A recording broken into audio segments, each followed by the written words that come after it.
मेरी वाइफ अपने बॉस के साथ 6 महीने के काम के ट्रिप से वापस आई और वो प्रेग्नेंट निकली। मेरे गुस्से वाले सवाल पर वो मुस्कुराई और बोली, मैं ये सब अपने करियर के लिए भी करती हूँ। अगर किसी को दोष देना है तो खुद को दोष दो, क्योंकि तुम्हारे पास कोई एम्बिशन नहीं है। अगर हमारा कोई बच्चा होता भी तो तुम उसको संभाल नहीं पाते। मेरी वाइफ ने मुझे डिवोर्स के लिए $2 मिलियन दिए और मैंने बिना सोचे वो पैसे फेंक दिए। लियू रुआन, पछताना मत। जिस दिन मेरी वाइफ केप से वापस आई, मैं एक फूलों वाले के पास गया, एक बड़ा सा जूलियट रोजेस का गुलदस्ता ऑर्डर कर और मैं जल्दी से एयरपोर्ट भागा, क्योंकि लियू रुआन ने हमारी कंपनी के लिए एक बहुत बड़ा और फायदेमंद प्रोजेक्ट खत्म किया था, इसलिए कुछ बड़े मैनेजर्स भी उसको लेने आए थे। हमने इतना लंबा वेट किया कि हमारे पैर सुन्न हो गए, इससे पहले कि एक सुंदर कोट मेरी आंखों के सामने आया। महीनों तक उसको ना देखने के बाद लियू रुआन अभी भी वैसी ही शांत लग रही थी, लेकिन जब मैंने नीचे देखा तो मैंने ध्यान दिया कि उसका पेट बड़ा लग रहा था। मेरे पास खड़े मैनेजर्स तुरंत चुप हो गए और मेरी तरफ देखने लगे। हनी, वो आगे बढ़ा। उसने बड़े प्यार से उसके कंधे पर हाथ रखा और धीरे से बोला, क्या तुम्हें अभी भी उल्टी जैसा लग रहा है? मैं तुम्हारे लिए खट्टे आलू बुखारे लाया हूँ। उल्टी, खट्टे आलू बुखारे? मैंने यकीन ना करते हुए लियू रुआन को देखा। ये क्या हो रहा था? याओ सेन लांग ने एक निराश भाव से कहा, यांग, तुमने तो देख ही लिया है। लियू रुआन 5 महीने से ज्यादा से प्रेग्नेंट है और उसकी तबीयत सच में अच्छी नहीं है। लियू रुआन 6 महीने के लिए बाहर थी, लेकिन वो 5 महीने की प्रेग्नेंट थी। यांग सबके सामने ये साफ कर रहा था कि मेरी वाइफ ने मुझे धोखा दिया है और वो किसी दूसरे आदमी के बच्चे की मां बनने वाली है। तुरंत मैंने उसकी खुश आवाज सुनी, तुम लोग क्या वेट कर रहे हो? आओ और वाइस प्रिंसिपल लियू को बधाई दो। इस प्रोजेक्ट का फायदा हमारी कंपनी के आधे साल के काम के बराबर है। दूसरे मैनेजर्स उसके ऊपर टूट पड़े और मुझे किसी ने धक्का दे दिया। लियू रुआन उन लोगों से घिर गई जो उसको बधाई दे रहे थे, जबकि जो गुलाब का गुलदस्ता मेरे हाथ में था वो जमीन पर गिरकर कुचलकर मिट्टी बन गया। मुझे नहीं पता किसने कहा, आज रात चलो एक वेलकम डिनर रखते हैं वाइस प्रिंसिपल लियू के लिए, लेकिन लियू रुआन ने मना नहीं किया। सॉरी, ट्रिप बहुत लंबी थी और मैं काफी थक गई हूँ। इसके अलावा बच्चे तो भी आराम की जरूरत है। मैं घर जा रही हूँ। ये सुनकर मुझे एक उम्मीद जगी। शायद वो नहीं भूली थी कि आज हमारी शादी की 5वीं सालगिरह थी। लेकिन अगले ही सेकंड वो मेरे पास आई और एक पल के लिए रुकी। यांग, तुम पहले वापस जाओ। जब मैं थोड़ा अच्छा फील करूंगी हम आराम से हमारी बातों के बारे में बात करेंगे। फिर रुआन मेरी तरफ बिना देखे याओ सेन लांग की गाड़ी में चली गई। मुझे अपने दिल में एक गहरा दर्द महसूस हुआ। मैं जमीन पर बिखरी हुई पंखुड़ियों को देखते हुए खड़ा रहा और वाइस प्रिंसिपल लियू के नाम के बारे में सोचता रहा। लियू रुआन फिर से आगे बढ़ गई थी। जब से उसने कंपनी ज्वाइन की थी उसके आगे बढ़ने की रफ्तार हमेशा मुझसे बहुत तेज थी। ग्रुप लीडर, सुपरवाइजर, डायरेक्टर और अब डेप्यूटी डायरेक्टर। मैंने देखा कि कैसे हमारे बीच की दूरी कदम दर कदम बढ़ती गई, जब तक कि इस पल तक जब वो फिर से प्रेग्नेंट थी। उसने याद किया कि 1 साल पहले जब लियू रुआन को पता चला था कि वो प्रेग्नेंट है तो उसने बहुत गुस्से में रिएक्ट किया था। उसने मेरी शर्ट का कॉलर पकड़ा और मुझसे सवाल किया, यांग, तुमने ये जानकर किया बिना किसी सेफ्टी के? ये मत सोचना कि तुम मुझे एक बेटे के साथ बांध कर रख सकते हो। मैंने उसको समझाया कि मैंने हमेशा बचाव के बारे में उसकी बातों को स्ट्रिक्टली माना था और शायद ये बच्चा किस्मत का एक तोहफा था। साथ ही उस समय मेरी माँ बहुत बीमार थी और मरने से पहले अपने पोते को देखना चाहती थी। मैंने उससे बच्चा रखने के लिए भीख मांगी, लेकिन लियू रुआन ने फिर भी अबॉर्ट करने वाली दवा खा ली और बच्चा खो दिया। जब मेरी माँ को पता चला तो वो रोई और मुझे डांटा। मुझे बोला कि मैं किसी काम का नहीं हूँ, कि मैं अपने खुद के बेटे को भी नहीं बचा पाया। उसी रात वो गुजर गई। इस बात ने मुझे अंदर तक हिला दिया और मैं बहुत लंबे समय तक डिप्रेशन में रहा। शायद लियू रुआन को भी कुछ गिल्टी महसूस हुआ, क्योंकि उस दिन वो अजीब तरीके से मुझे समझाने आई थी। काम बहुत ज्यादा है और आगे बढ़ने का प्रेशर बहुत ज्यादा है। ये बेटा एक खराब समय पर आया है। यांग, 1 या 2 साल और वेट करो, हम फिर से बच्चे करेंगे। 5 साल की शादी जिसमें उसने अपनी पूरी एनर्जी काम में लगा दी, जबकि मैंने घर को संभालने की कोशिश की ताकि उसका ध्यान न भटके। मैंने खुद घर के हर कोने को सजाया था, क्योंकि लियू रुआन को चमकती हुई चीजें पसंद थीं। मैंने इटली से एक हाथ से बनी क्रिस्टल लाइट ऑर्डर की, क्योंकि उसे घर पर खाना ऑर्डर करना पसंद नहीं था। मैंने वीडियोस देखकर खाना बनाना सीखा। हर सालगिरह पर, वैलेंटाइंस डे पर और उसके बर्थडे पर वो सरप्राइजेस तैयार करता था, लेकिन बदले में उसे सिर्फ उसकी नफरत भरी ठंडी नजर मिलती थी। मुझे ये सब सेलिब्रेशंस पसंद नहीं है। तुम्हें ये सब करने की जरूरत नहीं है। लियू रुवान ने कहा था कि उसे अपनी लव लाइफ सोशल मीडिया पर शेयर करना पसंद नहीं है और मैं कभी उसकी प्रोफाइल पर नहीं दिखा, लेकिन उस रात मैंने देखा कि उसने कुछ पोस्ट किया था, तुमसे मिलने का 2000वां दिन, मैं कितनी लकी हूँ। तस्वीर में 2 वाइन के ग्लास एक दूसरे से टकरा रहे थे, लेकिन एक कलाई पर मैंने एक रोलेक्स घड़ी पहचानी जो मैंने उसकी खरीदी हुई चीजों में देखी थी। मैंने सोचा था कि ये एक सरप्राइज था जो मैं हमारी 5वीं सालगिरह के लिए तैयार कर रहा था। पता चला कि ये सब सिर्फ मेरा एक भ्रम था।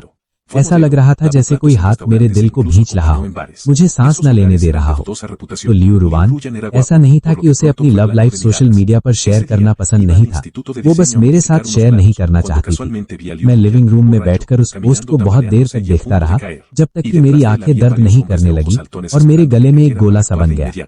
शायद सिर्फ याओ सैन लांग के पास ही हमेशा लियू रुवान का पूरा प्यार हो सकता था। लियू रुवान और याओ सैन लांग बचपन के दोस्त थे। उसने उसके लिए अपनी तारीफों से 3 मोटी नोटबुक्स भर दी थी, लेकिन जब लियू रुवान के पापा का बिजनेस डूब गया और उन्होंने अपनी कंपनी की बिल्डिंग से कूदकर जान दे दी, तो याओ फैमिली ने उनके रिश्ते का सख्त विरोध किया। लियू रुवान तब 20 साल की थी। पक्का फैसला करके उसने पढ़ाई छोड़ दी पैसे कमाने के लिए। मॉडल का काम किया, रेस्टोरेंट्स में बर्तन धोए और बार्स में क्लाइंट्स के साथ भी गई। उन माहौलों में हर तरह के लोग थे और रुवान अपनी सुंदरता के साथ तुरंत खराब लोगों की नजरों में आ गई। उस दिन मैं एक डिजाइन स्टूडियो जा रहा था कुछ प्लान्स देखने, जब मैंने लियू रुवान को लड़खड़ाते हुए, नशे में, गिरने की हालत में चलते हुए पाया, जिसके पीछे कुछ गंदे मर्द चल रहे थे जो उसके गिरने का वेट कर रहे थे ताकि वो कुछ कर सके। बिना सोचे मैं आगे बढ़ा और उसे संभाला। क्या तुम ठीक हो? क्या तुम चाहती हो कि मैं तुम्हें हॉस्पिटल ले जाऊं? एक आदमी ने मेरी तरफ उंगली उठाई और मुझे वार्निंग दी कि इसमें बीच में मत आओ। लियू रुवान ने मुझे शक की नजर से देखा। उस पल वो एक चोट खाए हुए हेजहॉग जैसी थी, छोटी और बिना किसी सहारे के, लेकिन उसके सारे कांटे टूटे हुए थे। मेरा दिल पिघल गया। डरो मत, मैं कोई बुरा आदमी नहीं हूँ, मैं तुम्हें हॉस्पिटल ले जा रहा हूँ। हॉस्पिटल में बॉटल चढ़ते हुए लियू रुवान ने अपना सिर मेरे कंधे पर रखा और बहुत देर तक रोई। उसने मुझे बताया कि उसके परिवार के साथ क्या हुआ था, उन सपनों के बारे में जो वो पूरे नहीं कर पाई थी और अपने दुखों के बारे में। अगले दिन जब वो होश में आई तो उसने मुझसे पूछा क्या मैं उससे शादी करने के लिए तैयार हो जाऊंगा। बहुत बाद में मुझे पता चला कि वो दिन ठीक वही दिन था जब याओ सैन लांग की सगाई किसी दूसरी औरत से हुई थी। मैं हमेशा सोचता था कि लियू रुवान के साथ मेरा मिलना और हमारा साथ किस्मत का एक तोहफा था। जैसा कि पता चला, ये एक रास्ते से भागने के अलावा और कुछ नहीं था जो उसने गुस्से के एक पल में चुना था, एक टेम्परेरी आश्रय जब याओ सैन लांग के साथ उसके रिश्ते को चोट पहुंची थी। मैंने पूरी रात जागकर बिताई, मेरा ध्यान लियू रुवान से जुड़ी हर चीज से भरा हुआ था। अगले दिन सुबह मैं सूजी और लाल आंखों के साथ कंपनी गया। मैंने पूरी रात सोचा, बिना किसी नतीजे पर पहुंचे, और मैं उससे डायरेक्ट बात करके पूछना चाहता था कि मैं सच में उसके लिए क्या हूँ। जब मैं डायरेक्टर के ऑफिस पहुंचा तो उसके मेल असिस्टेंट सन चैन ने एक दूसरे मतलब वाली स्माइल के साथ मेरा रास्ता रोक लिया। Boss, vice principal Liu CEO के साथ मीटिंग में है, तुम अंदर नहीं आ सकते। उसका ध्यान नफरत से भरा था। मैं रुक गया और मैंने अपनी मुट्ठियां भींच ली, मुश्किल से अपने अंदर उबलते हुए इमोशंस को कंट्रोल करते हुए। मैंने पूछा, जब वाइस प्रिंसिपल लियू के पास फ्री टाइम होगा? सन चैन ने अपने हाथ बांधे और दरवाजे पर टिक गया। वाह, ये एक प्रॉब्लम है, तुम्हारे पास आज एक पल भी नहीं है बॉस। मैं तुम्हें एडवाइस करता हूँ कि थोड़े समझदार बनो। वाइस प्रिंसिपल लियू अब सीईओ की वाइफ है, तुम्हें बस आराम से अपने सीन पहनने हैं और तुम्हें आगे बढ़ने का हर मौका मिलेगा। उन बातों से उसके आसपास हंसी गूंज उठी। कोई भी नॉर्मल मर्द इस तरह की चीज के सामने चुप नहीं रह सकता। खून मेरे सर पर चढ़ गया और खुद को ना रोकते हुए मैंने सन चैन को एक मुक्का मार दिया। जो तुमने अभी कहा उसे दोहराने की हिम्मत करो।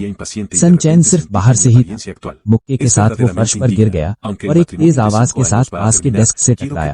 तुरंत लियू रुवान के ऑफिस का दरवाजा खुला। जो बाहर आया वो याओ सैन लांग था, जिसने अपनी भावें सिकोड़ ली और सन चैन से पूछा, क्या हुआ? काम के घंटों के दौरान लड़ाई की इजाजत नहीं है। सन चैन तुरंत ऐसा लगा जैसे रोना चाहता हो। डायरेक्टर याओ, आप और वाइस प्रिंसिपल लियू मीटिंग में थे और मैंने बॉस ई को वेट करने के लिए कहा, लेकिन उसने अचानक अपनी मुट्ठी उठाई और मुझे मार दिया। उसने मेरा दांत भी तोड़ दिया। तभी लियू रुवान धीरे से बाहर आए। उसने मुझे एक डांटने वाली नजर दी। उसे देखकर मेरा भाव सख्त हो गया। वो एक बहुत ही इज्जतदार इंसान थी जो किसी भी हालत में अपना शांत बनाए रखे।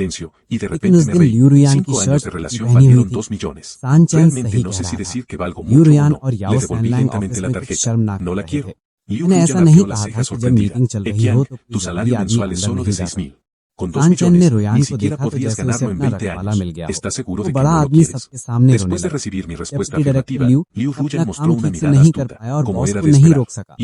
आखिर में वो प्रोजेक्ट मैनेजर है और मैं तो बस एक छोटा सा असिस्टेंट हूँ। इससे पहले की रुयान कुछ बोलती, याओ सैन लैंग ने मेरी तरफ ठंडी नजर से देखा, एक मजाक उड़ाने वाली हंसी हंसा। एक छोटे से ग्रुप लीडर के पास इतनी पावर है, सच में हैरत की बात है। मैंने उनकी बात काटी और अपनी नजर रुयान पर टिकाई। हमने कहा था कि हम बात करेंगे।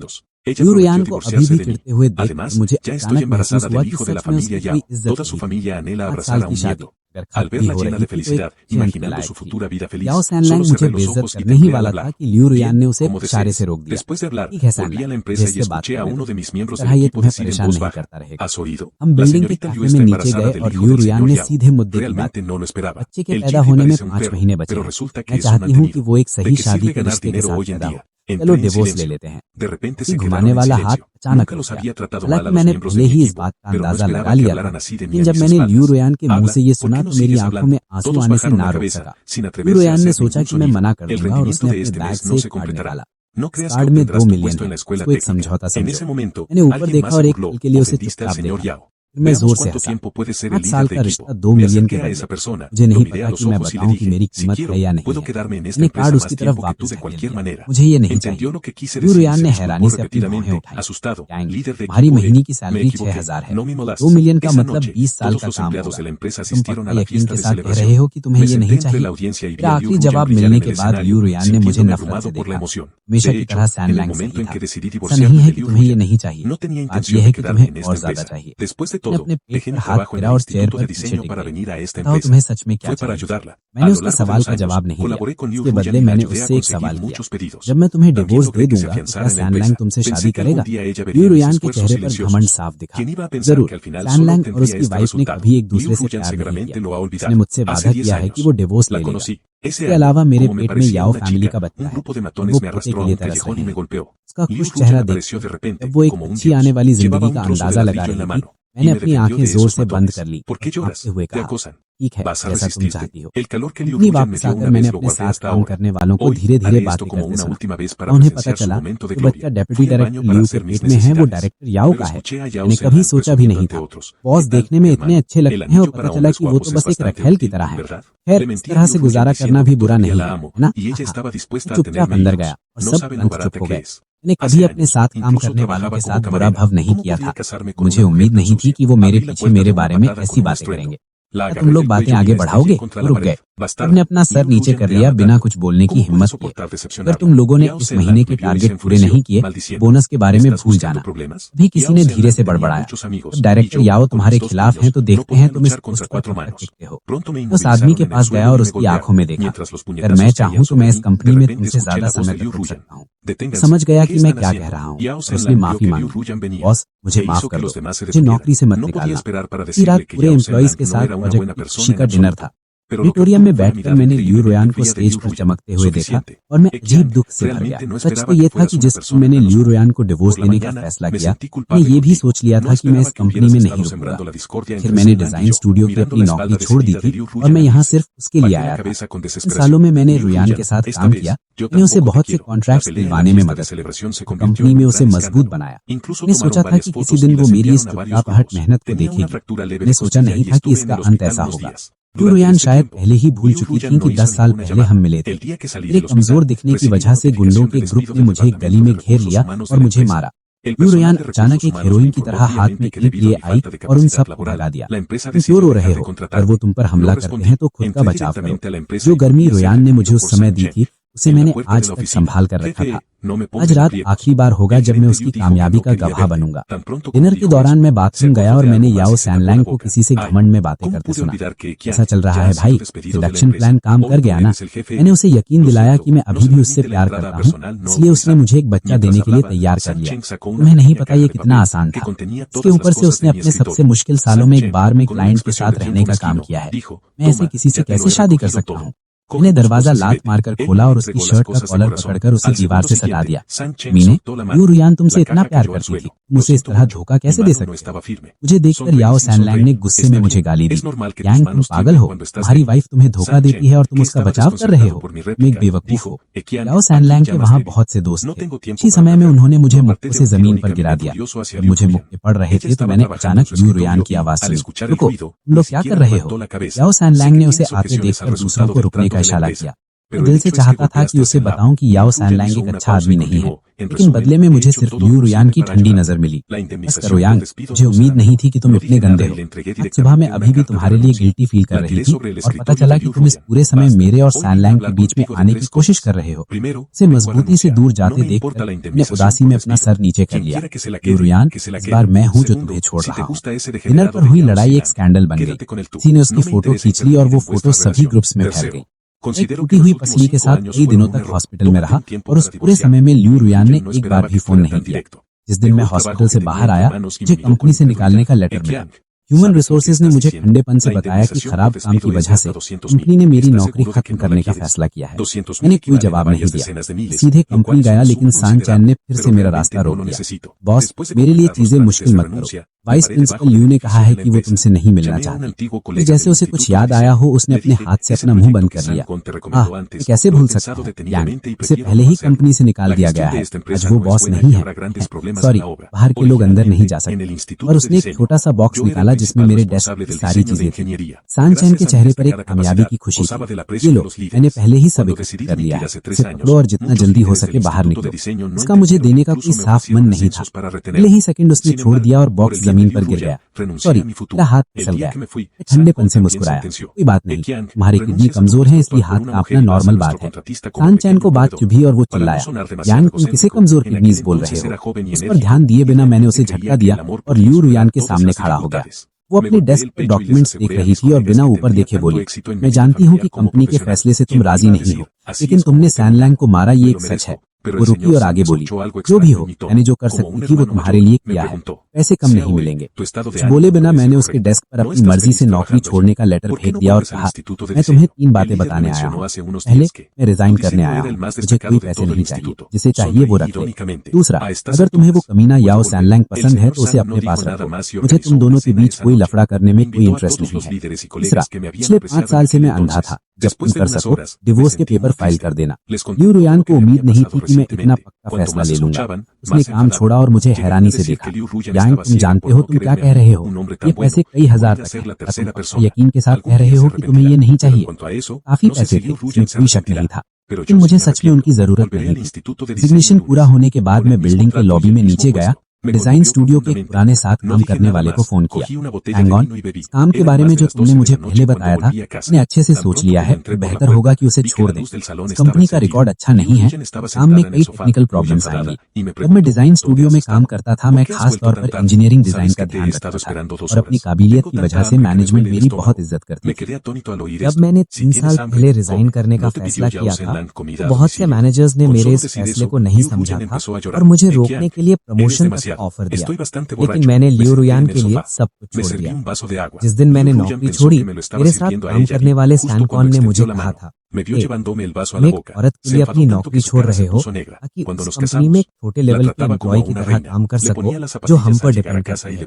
तुम अपनी काबिलियत बर्बाद कर रहे हो। इस समय मैं जवान और जोश में था और मुझे सच में लगता था कि प्यार हर मुश्किल को हरा सकता है। मैंने अपने साथियों से वादा किया था कि मैं काम और घर दोनों जगह कामयाब होकर दिखाऊंगा। नतीजा ये मजाक नहीं, मैं इसी के लायक। लेकिन सैन कॉन ने मेरी आवाज में कुछ अजीब ध्यान दिया और एक बड़े भाई की तरह मुझसे पूछा, तुम ठीक हो? क्या वहाँ तुम्हारे साथ कुछ बुरा हुआ? तुम स्टूडियो वापस क्यों नहीं आ जाते? डायरेक्टर हाल ही में कह रहे थे पूरे इंस्टीट्यूट में कोई भी डिजाइन तुमसे अच्छा नहीं है। मैंने एक दर्द भरी हंसी हंसी। अब वो इस सब के बाद वापस आ सकता था? सैन कॉन ने आगे कुछ नहीं कहा और उसी रात उसने एक मीटिंग रखी जिसमें उन सभी मैनेजर्स और साथियों को बुलाया जो मेरी इज्जत करते थे। कई बार पीने के बाद कल के असर में मैंने उन्हें वो सब बताया जो हाल ही में हुआ था। उन्होंने जितना सुना वो उतने ही गुस्से में आ गए। उन्होंने लियू रुयान को कोसा, वो अंधी थी जो इतने अच्छे मर्द को छोड़कर किसी दूसरे के साथ लग गई और एक दिन वो पछताएगी। लेकिन बातचीत के अंत में लियू रुयान पछताएगी या नहीं ये एक ऐसी बात थी जो उसे नहीं पता। जो मैं जानता था वो ये था मुझे पछतावा था। मैं एक बच्चे की तरह नाक मुंह बहाकर बहुत रोया।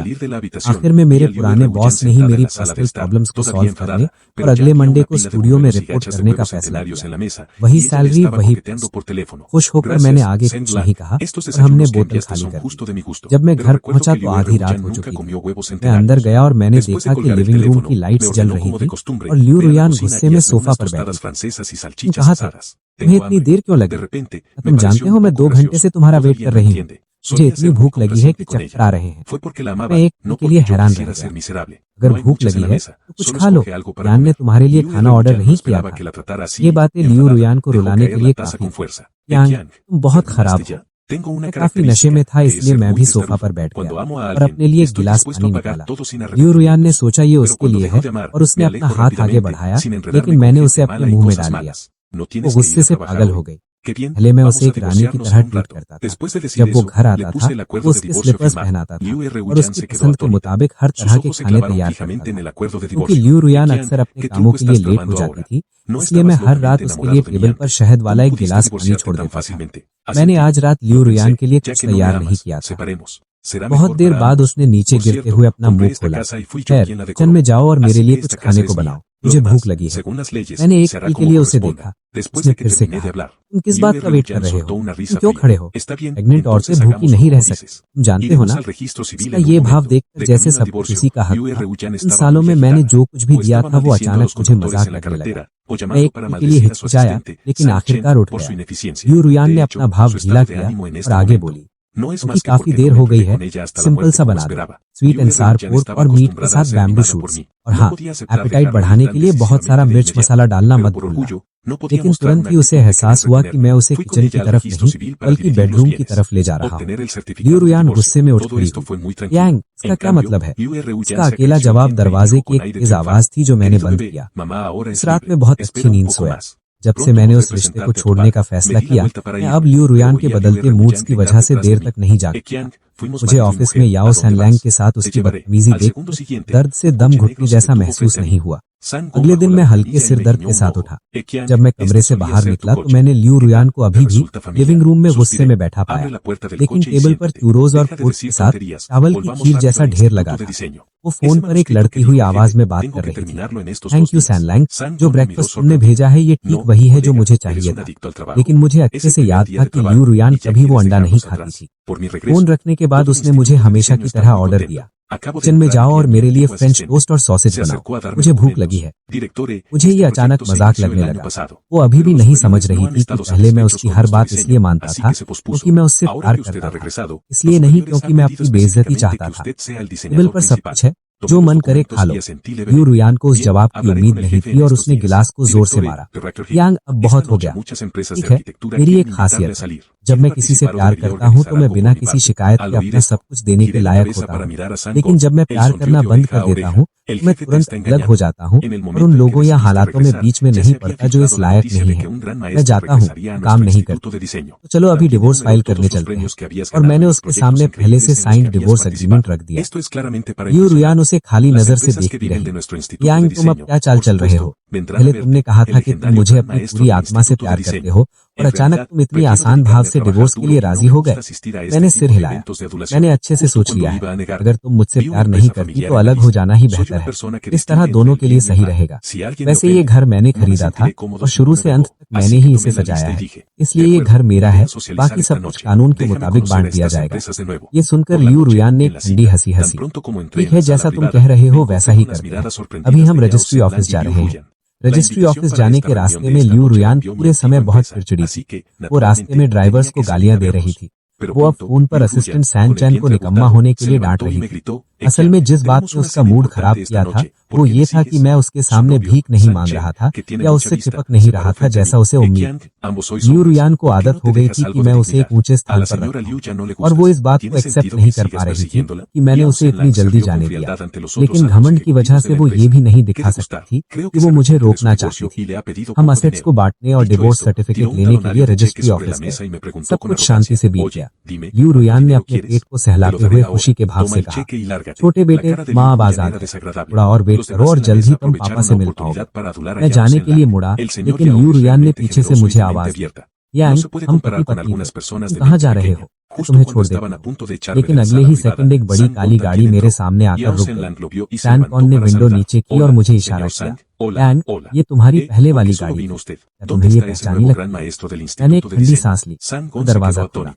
मेरा समय बर्बाद मत करो, लो स्टूडियो वापस चलते हैं। डायरेक्टर ने कहा है कि मुझे अगले कुछ दिनों में उन डिजाइन्स को खत्म करना है। सैन कॉन ने खुले मुंह से मुझे देखा, क्या तुम काम के भूत हो या क्या? ये तुम्हारा पहला दिन है और तुम पहले ही हम सबको पीछे छोड़ना चाहते हो। स्टूडियो में मेरी वापसी का बहुत खुशी से स्वागत किया गया। जैसे ही मैं अंदर गया, मेरे पुराने असिस्टेंट ने मुझे कुछ डॉक्यूमेंट्स दिए। डायरेक्टर, ये प्रोजेक्ट पिछले साल शुरू किया गया था, लेकिन मैनेजमेंट कभी भी डिजाइन से खुश नहीं थी और ये रुक गया था।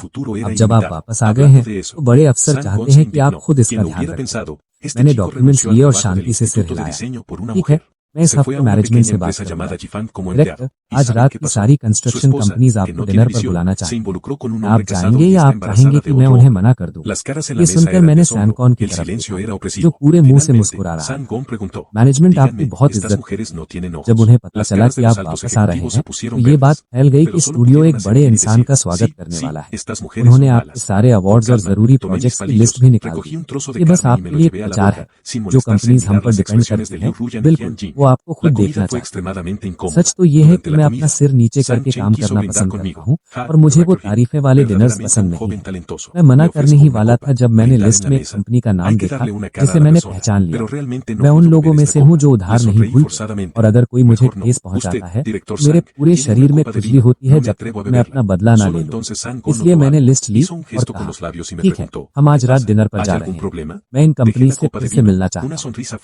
इसी रात जैसे ही मैं कैबिन में गया, मुझे याओ सैनलैंग और लियू रुयान की हैरान नजरें मिली। ये डिनर मेरी पुरानी कंपनी ने रखा था और बिल्कुल मुझे उनसे आकर हेलो कहना ही था। लेकिन तुरंत लियू रुयान अपने पेट के साथ खड़ी होकर मुझे डांटने लगी। उसका असिस्टेंट सैन चेन मेरे सामने आकर रुक गया, मुझे रोकने के अच्छे इरादे से। याओ सैनलैंग ने कंपनी के दूसरे बड़े ऑफिसर्स के सामने एक मजाक उड़ाने वाली हंसी हंसी और अपनी चेकबुक टेबल पर घमंड से फेंक दी, उससे पूछते हुए कि मुझे कितने पैसे चाहिए। टेबल पर बैठे बाकी लोगों ने याओ सैनलैंग की तारीफ करने का मौका उठाया। ठीक तभी जब वो मुझे कैबिन से बाहर निकालने ही वाले थे, सैन कॉन भी अंदर आ गया। याओ सैनलैंग उसे हेलो कहने के लिए कूद पड़ा। सैन कॉन एक पल के लिए हिचकिचाया और उसने मेरी तरफ उंगली उठाई। उन बातों के साथ सभी लोग पत्थर जैसे हो गए। सैन कॉन ने वहां के तनावपूर्ण माहौल पर ध्यान दिए बिना मेरे लिए एक गिलास वाइन निकाली। हाँ, वो औरत सबसे खराब है। बॉस, आप सच में एक बड़े भविष्य वाले जवान हैं। ये आपके लिए है। मैंने पीने की हिम्मत नहीं की। सैन कॉन को तब एहसास हुआ कि कुछ हो रहा है और उसने मुझे इशारों से पूछा, क्या हो रहा है? मैंने होठों पर एक ठंडी हंसी के साथ गिलास नीचे रख दिया। वो जो वहाँ बड़े पेट के साथ है वो मेरी एक्स वाइफ है और जो उसके पास में है वो वही है जिसने मुझे धोखा दिया था। सैन कॉन ने हैरानी से अपना मुंह पूरा खोल लिया। उन बातों पर वहां खड़े सभी लोगों ने अपना सिर नीचे कर लिया बिना मुंह खोलने की हिम्मत किए। याओ सैनलैंग ने गिलास को जोर से पीछा। बहुत देर बाद उसने अपने गुस्से को दबाया। वो अपनी जगह से उठा, उसने जबरदस्ती एक स्माइल लाने की कोशिश की और एक ही घूंट में वाइन पूरी खत्म कर दी। किसी कंपनी के सीईओ का सबके सामने मुझसे माफी मांगना ही अपने आप में बहुत बड़ी बात थी, लेकिन मेरे दिल की गांठ कभी भी नहीं खुली थी। मैंने होठों पर एक हल्की हंसी के साथ कहा, डायरेक्टर याओ, ये बात बिल्कुल सही नहीं है। तुम्हारे आदमियों ने सेलिब्रेशन डिनर पर मुझे जो मारा था वो बात वाइन के कुछ ग्लास पीने से सॉल्व नहीं हो सकती है ना? सैन कॉन से अब और बर्दाश्त नहीं हुआ और उसने टेबल पर जोर से मुक्का मारा। याओ सैनलैंग गुस्से में अपने दांत पीसने लगा और बहुत देर तक मुझे देखता रहा। फिर उसने ग्लास नीचे रख दिया और ये कहते हुए याओ सैनलैंग ने खुद को एक थप्पड़ मारा। थप्पड़ की वो तेज आवाज उस कैबिन में अजीब तरीके से गूंजी। लियू रुयान की आंखों में आंसू आ गए और वो मुझे गुस्से से देखने लगी। अचानक उसने टेबल पर हाथ मारा और खड़ी हो गई। याओ सैनलैंग का हाथ नहीं रुका। मैं उसे ठंडेपन से देखता रहा। पुरानी कंपनी के ज्यादातर कॉन्ट्रैक्ट्स हमारे स्टूडियो के साथ काम पर डिपेंड करते थे। इसलिए वो मुझसे दुश्मनी मोल लेना झेल नहीं सकते थे। लियू रुयान इस सबसे परेशान होकर अपने मुंह पर हाथ रखकर वहां से भाग गई, लेकिन याओ सेन लैंग थोड़ा झटका खा गया। मेरा किसी को बेइज्जत करने का कोई इरादा नहीं था। इस मोड़ पर यह सिर्फ बदला चुकाने जैसा था। लेकिन लियू रुयान को गए हुए अभी ज्यादा देर नहीं हुई थी जब गलियारे से एक डर से भरी चीख सुनाई दी। मैंने अपनी भौं से कोड़ी और देखने के लिए तैयार हुआ कि क्या हो रहा है, लेकिन याओ सेन लैंग ने नफरत से कुछ कहा। जो भी हो, मैं उठा और बाहर चला गया। ऐसा इसलिए नहीं था कि मेरे अंदर लियू रुयान के लिए कोई फीलिंग बची थी, बल्कि एक नॉर्मल इंसान के नाते जो सही लगता था मैंने वही किया। अगर कोई अनजान प्रेग्नेंट औरत भी गिरी होती तो मैं आराम से बैठकर खाना नहीं खा सकता था। जब मैं और सैनकॉन भागकर बाहर आए तो हमने देखा कि लियू रुयान जमीन पर लेटी थी और उसके नीचे बहुत सारा खून बह रहा था। आसपास लोग थे, लेकिन किसी के पास आने की हिम्मत नहीं हो रही थी। लियू रुयान डर से रोती हुई याओ सेन लैंग से भीख मांग रही थी कि वो उसे हॉस्पिटल ले जाए, लेकिन उसने उस माहौल से शर्मिंदा होकर उसे गालियां देना शुरू कर दिया। लियू रुयान खून से लथपथ जमीन पर पड़ी थी। आखिर में मैं ही था जिसने 120 पर कॉल किया और उसे एम्बुलेंस में बिठाया, लेकिन क्योंकि हमें रिस्पॉन्ड करने में थोड़ा समय लग गया था, जब हम हॉस्पिटल पहुंचे तो बच्चे को बचाया नहीं जा सका। 5 महीने की प्रेगनेंसी में लेबर इंड्यूस करना पड़ा। ऑपरेशन के दौरान बहुत ज्यादा खून बह गया और आखिर में उन्हें उसका यूट्रस भी निकालना पड़ा। लियू रुयान कभी बच्चे पैदा नहीं कर पाएगी। जब लियू रुयान होश में आई और उसने अपने खाली पेट पर ध्यान दिया तो वो बिना रुके फूट फूट कर रोने लगी। उसे इस तरह टूटता हुआ देखकर मुझे अचानक लियू रुयान का वो ठंडा चेहरा याद आया जब 1 साल पहले उसने अबॉर्ट करने वाली गोली खाई थी। मैंने उसे हॉस्पिटल पहुंचाने का अपना काम पूरा कर दिया था। मैं जाने के लिए मुड़ा, लेकिन लियू रुयान ने पीछे से मुझसे एक सवाल पूछा। अपने चेहरे पर बिना किसी भाव के मैंने नहीं में जवाब दिया और कमरे से बाहर चला गया। मेरे पीछे लियू रुयान रोती रही जैसे उसकी सांस रुक रही हो। मैं एक पल के लिए रुका और सुना कि वो पीछे से मुझे क्या कह रही थी। पहले लियू रुयान ने मुझे चाहे जितना भी दुख पहुंचाया हो, सिर्फ उसके रोने और माफी मांगने पर मैं हमेशा पिघल जाता और उसे माफ कर देता। लेकिन इस बार मैंने सिर्फ इतना कहा, मेडिकल के खर्चे का एडवांस पेमेंट 6000 से थोड़ा ज्यादा था, याद से पैसे मुझे ट्रांसफर कर देना। सॉरी कहना कोई माफी नहीं होता। उसके सच में माफी मांगने के लिए मुझे जरूरत थी कि वो भी वैसा ही दुख झेले जैसा मैंने झेला था। बिल्कुल। याओ सेन लैंग के साथ काम का रिश्ता टूट गया। उसकी कंपनी ने वो बड़ा कॉन्ट्रैक्ट खो दिया और याओ सेन लैंग कई दिनों तक खराब मूड में सब पर अपना गुस्सा निकालता रहा। पहला टारगेट असिस्टेंट सैन चैन था, एक छोटी सी गलती के लिए। याओ सेन लैंग ने इस बहाने का फायदा उठाकर उसे पूरी तरह बेइज्जत किया और फिर उसे नौकरी से निकाल दिया। सैन चैन जाना नहीं चाहता था और वो लियू रुयान के पास मदद मांगने गया, लेकिन नतीजा ये हुआ कि सैन चैन को न सिर्फ नौकरी से निकाला गया बल्कि लियू रुयान की पोस्ट भी कम कर दी गई। पोस्ट चमकती हुई असिस्टेंट डायरेक्टर से एक छोटी प्रोजेक्ट मैनेजर बन गई, जैसी मैं पहले था। कुछ पुराने साथ काम करने वालों ने आकर मुझे बताया कि अब जब लियू रुयान के पास पावर नहीं बची है तो कंपनी में सभी उसे खराब नजर से देखते हैं और उसके काम में रुकावट डालते हैं। और याओ सेन लैंग बिल्कुल अपनी पुरानी आदत पर वापस चला गया। वो तुरंत कंपनी की एक जवान लड़की के बहुत पास आ गया और जल्द ही ऑफिस में एक नई प्रेग्नेंट औरत दिखने लगी। लियू रुयान ने हार नहीं मानी और वो कई बार याओ सेन लैंग को ढूंढने गई, ये डिमांड करते हुए कि वो अपनी वाइफ को डिवोर्स दे और उससे शादी करे। बदले में उसे सिर्फ उसकी नफरत भरी नजर मिली। एक दिन मैं एक बी प्रोजेक्ट के सिलसिले में बातचीत करने बाहर गया था और ट्रैफिक लाइट पर वेट कर रहा था। मैंने याओ कंपनी के सामने से गुजरा। मैंने देखा कि दरवाजे पर एक बहुत बड़ा लफड़ा हो रहा था।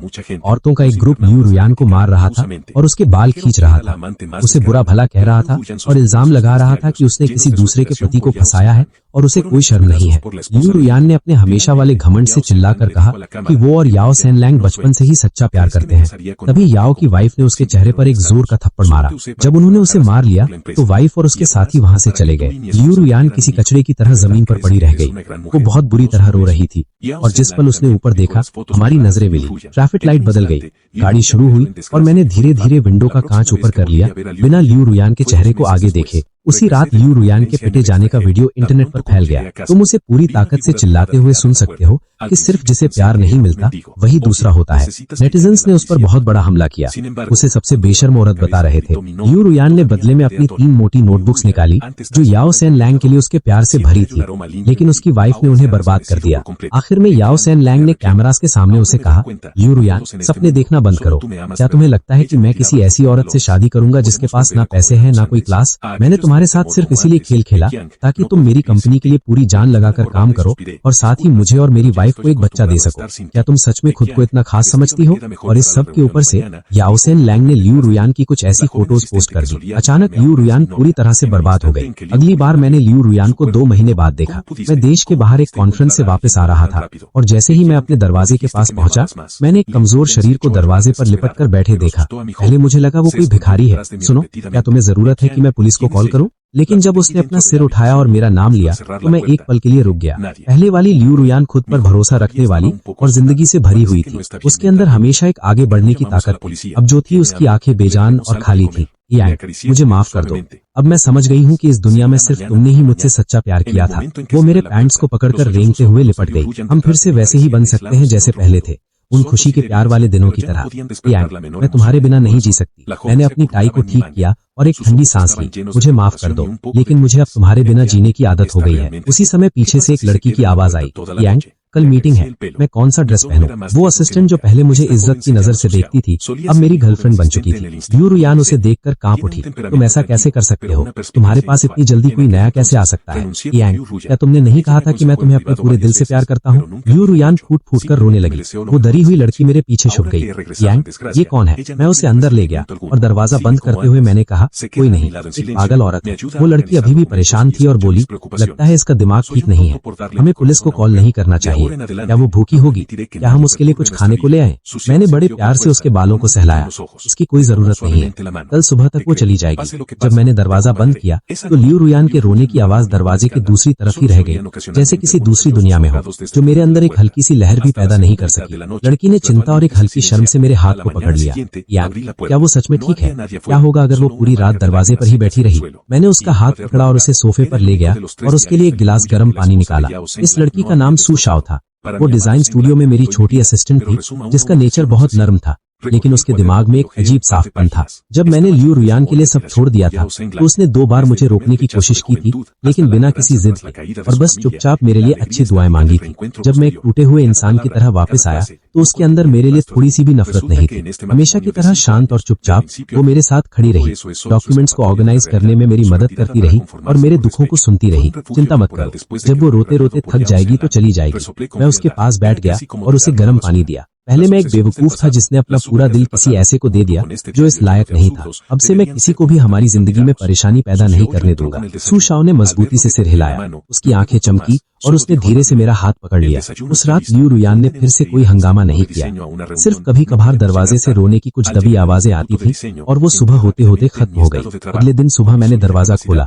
दरवाजा एकदम खाली था, सिर्फ एक सूखे हुए आंसू का निशान और एक मुड़ी तुड़ी नोटबुक बची थी। लियू रुयान की 3 डायरीज में से इकलौती नोटबुक जिसे याओ सैन लैंग की वाइफ ने बर्बाद नहीं कर पाई थी। कवर पर सुंदर लिखावट में लिखा था, मेरे प्यारे सैन लैंग के लिए, लेकिन उसमें एक अजीब सा पागलपन भरा था। मैं नीचे झुका, उसे उठाया और ऐसे ही उसके 2 पन्नों को पलटकर देखने लगा। पूरी तरह से याओ सैन लैंग के लिए उसके सपनों से भरे, उसके बचपन के घर से लेकर उसके परिवार के डूबने के बाद फिर से मिलने की खुशी थी। पूरे पन्नों ने मेरे बारे में एक भी शब्द नहीं कहा। चला कि शादी के उन 5 सालों में लियू रुयान के लिए हकीकत से भागने के रास्ते से ज्यादा और कुछ नहीं था। टेम्पररी आश्रय, यहाँ उसने तब शरण ली थी जब वो याओ सैन लैंग के लिए दुख झेल रही थी। मैंने एक दर्द भरी हंसी हंसी और उस नोटबुक को कचरे के गड्ढे में फेंक दिया। पुराने पागलपन, पुराना प्यार, सजीव डायरी के साथ सब कुछ एक ही बार में दफन होने के लायक।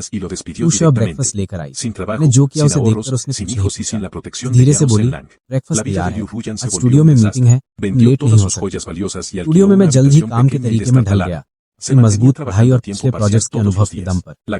प्रोजेक्ट रुक गया था, उसमें जल्द ही बड़ा आगे बढ़ने का रास्ता मिला। मैनेजमेंट ने मेरी बहुत तारीफ की, मीटिंग्स में कई बार बधाई देते हुए कहा कि मैं एक मजबूत खंभा हूँ। साथ काम करने वाले भी मेरे साथ काम करने का मजा ले रहे थे, लेकिन दूरियां और ठंडापन पूरी तरह से घुल चुके थे। लियू रुयान की खबरें समय समय पर मेरे कानों तक पहुंचती थी।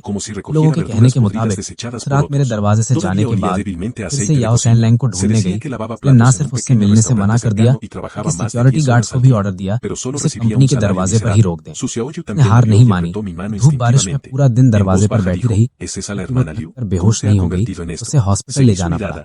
वहां से निकलने के बाद याओ सैन लैंग के बारे में जानकारी ढूंढती रही। उसके घर पर गई उसका वेट करने के लिए। जहां भी जाती लोग उस पर उंगली उठाते, उसे बेशर्म कहते और बोलते कि वो इसी के लायक। नहीं, कंपनी को इन सब बातों का पता चला, उन्होंने उसे सीधे निकाल दिया।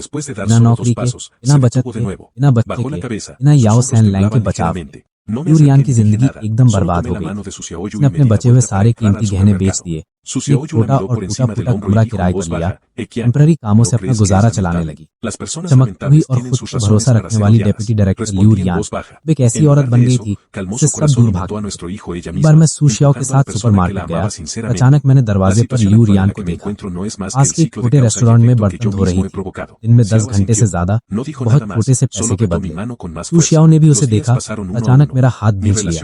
धीरे से कुछ कहते हुए मैं पूरी तरह से सुने बिना ही समझ गया। मेरे दिल में कुछ भी महसूस नहीं हुआ। लियू रियान ने जब हमें देखा, उसकी नजरों में बहुत सारी चीजें थी।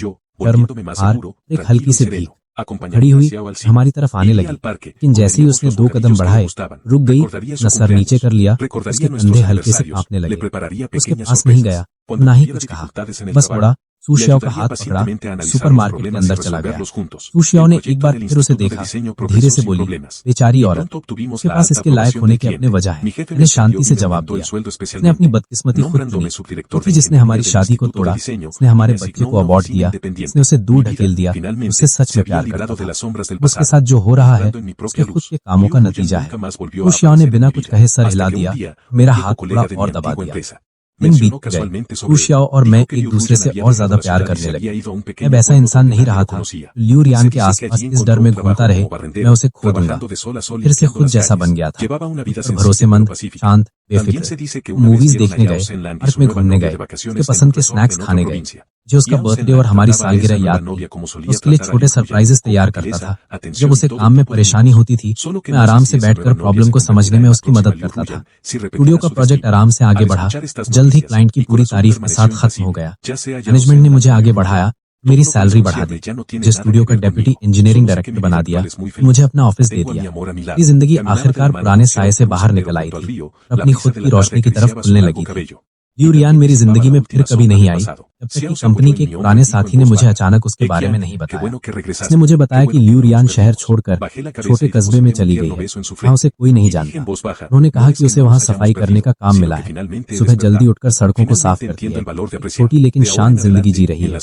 ये भी कहा गया कि किसी ने याओ सैनलैंग को उसकी नई लड़की के साथ देश के बाहर रिजॉर्ट में देखा था। उसके साथ वो वैसा ही था जैसा अपने दिनों में लियू रियान के साथ था, प्यार करने वाला, ध्यान रखने वाला, लाड करने वाला। सिर्फ ये कि कोई नहीं जानता था क्या वो नई लड़की आगे चलकर अगली लियू रियान बनेगी या नहीं। मैंने ये खबर सुनी, मुझे कुछ भी महसूस नहीं हुआ। याओ सैनलैंग या लियू रियान से जुड़ी कोई भी बात अब मेरी चिंता नहीं थी। बस इतना जानता हूँ कि मैं अब खुश हूँ। मेरे पास कोई ऐसा है जो मुझसे प्यार करता है, ऐसा काम है जिसे मैं दिल से चाहता हूँ, सच्चे दोस्त हैं, इतना काफी है। झड़ की एक गहरी दोपहर में सू शियाओ का हाथ पकड़कर नदी के किनारे घूम रहा था, क्योंकि हवा उसके लंबे बालों को उड़ा रही थी, अपने साथ पुराने साये के आखिरी टुकड़ों को ले जा रही थी। सू शियाओ ने अपना सर मेरे कंधे पर रखा, धीरे से बोली, यांग, अच्छा हुआ तुम वापस आ गए, अच्छा हुआ हम एक दूसरे को नहीं खोए। मैंने अपना सर नीचे किया, उसके माथे पर एक प्यार का चुंबन दिया, उसे कहते हुए, ऐसा नहीं था कि हम एक दूसरे को नहीं खोए, बात यह थी कि मैं आखिरकार जाग गया, आखिरकार समझ गया कि किस चीज का ध्यान रखना चाहिए। से चाहे हवा चले या तूफान आए, मैं हमेशा तुम्हारे साथ रहूंगा, हम अब कभी अलग नहीं होंगे। दूरी पर शाम के सूरज ने आधे आसमान को लाल कर दिया था, उसकी रोशनी हमारे ऊपर पड़ी, गर्म और चमकती हुई। जानता हूं कि वो सारी पागलपन की बातें, वो दुख, वो पुरानी शर्म इतिहास बन चुकी हैं। अब से आगे मेरी आंखों में सिर्फ सू शियाओ है, सिर्फ हमारा आने वाला समय, सिर्फ बहुत सारा प्यार और खुशी। शायद लियू रियान कभी पूरी तरह से नहीं समझ पाई कि प्यार बेइज्जती के साथ भीख मांगना नहीं है, न ही एक पागलपन है, ना ही गुस्से से भागने का रास्ता है। प्यार एक दूसरे की इज्जत करना है, एक दूसरे का ध्यान रखना है, एक दूसरे का साथ देना है। उसने अपनी खुशी खुद बर्बाद की, उसने खुद उसे दूर ढकेल दिया जो उसे सच में प्यार करता था। जब उसे आखिरकार इस बात का एहसास हुआ, बहुत देर हो चुकी थी।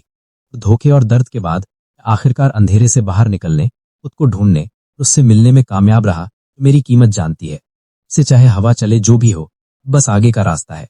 अपने साथ अपनी सारी खुशी और अपना प्यार लेकर चलूंगा और सू शियाओ के साथ मिलकर उन सालों की तरफ आगे बढ़ूंगा जो हमारा वेट कर रहे हैं, हमेशा के लिए शांति और सुकून के साथ।